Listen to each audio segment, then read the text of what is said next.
Thank you, Mr. President. A few items. First of all, we were, as described, I think of the last meeting, we were scheduled to appear in the Court of Common Pleas on April 1st, subject pending the outcome of the, at the time, tentative agreement between the Elyria firefighters and city administration. Council, of course, voted against that provision. The firefighters, it appears, did not address it. So we were in court on April 1st, and that discussion culminated into a court filing where a court entry that was proposed to us from the firefighters representatives to go forward on the layoffs. They asked that those affected would be given notice so as not to take place before April 15th, but to be given by April 3rd, just like this past Friday, which was done. We gave notices to the 10 firefighters who were given initial notice 2 weeks prior. They will be laid off effective April 15th. One such candidate had gone down the path of attempting to be hired in another city and was in fact hired and asked that his layoff be effective immediately, which has been accepted. So one of the 10 is asked for that layoff to be effective immediately. It was done, and he's employed with another city right now. The other aspect of it is they asked for permission to apply for the SAFER grant, a federal grant that's being given additional funds through the stimulus program to apply for funds for operations. We, recognizing that the last time this body discussed the SAFER grant, there were matching requirements on the part of the city to maintain employment for the firefighters that would be affected and increase the staffing of the department, a number of obligations that had financial consequences. Not knowing what the requirements will be of this grant, we did reserve, and the statement reads that the fire department is authorized to apply for a SAFER grant for which City of Elyria is not obligated to accept if the grant is awarded. We reserve that, wanted to make that clear to the parties, that if there are matching requirements that we do not find acceptable, that we are not obligating ourselves to accept that grant. But just the same, doesn't hurt to ask, and until we know what the requirements would be of that, we would be interested in hearing about that. So in the meantime, fire officials will be making application to the SAFER grant. So those are the terms. Now the other part of this is that we are scheduled to be back before the judge on April 14th, the day before the layoffs are to officially take place. So we'll keep you posted on that.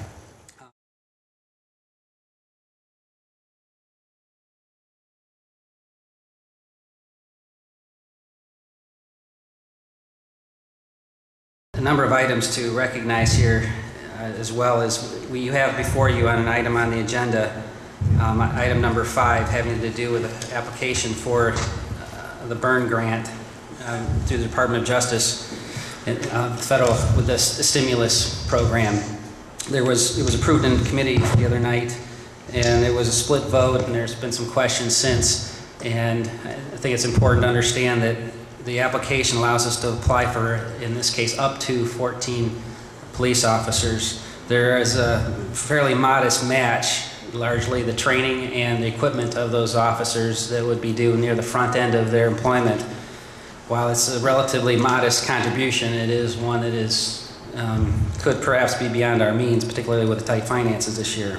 So it would be my recommendation to council to pass the attached ordinance here, and we'll make the decision should we be awarded the grant in terms of how many we might accept. Up to the 14, might be 3 or 4, might be none at all, but I think it would be wise for us to apply for the grant, and should we be awarded any amount of police officers in the application or in the award process, we make that decision at that time as to what we can reasonably afford. I think it'll probably be obvious at that point whether the economy starts its turn, in which case there might be a few dollars available to match it, or things may be worse, in which case we won't be able to. But I would suggest that we pass this, make the application, and decide at the time whether we can accept the hires or not. It's been described in the paper. We had the hearing in front of the judge in the Court of Common Pleas last week relative to the taxpayer suit calling for a stay of the layoffs within the fire department. That was part of the initial layoffs that took place in the police, where we had about 20 personnel, civilians within the police department, and I think about 17 or 18 in other areas of the city.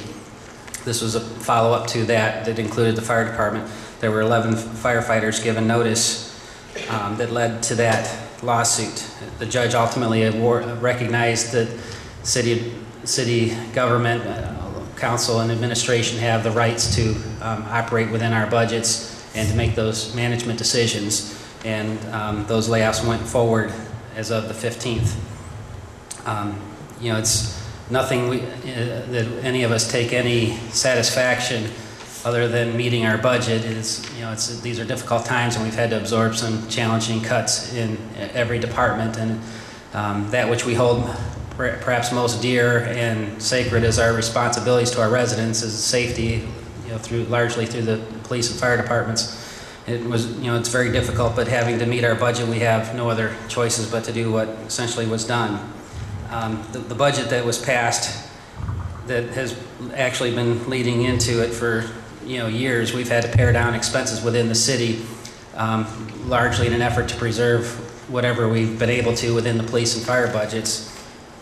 Clearly our top two priorities, and witness in the fact that even with the budget cuts, we're spending nearly $12 million, including the police levy for the police department, over $8 million with fire department, and in the neighborhood of $1.25 million for our parks department. That would be our third.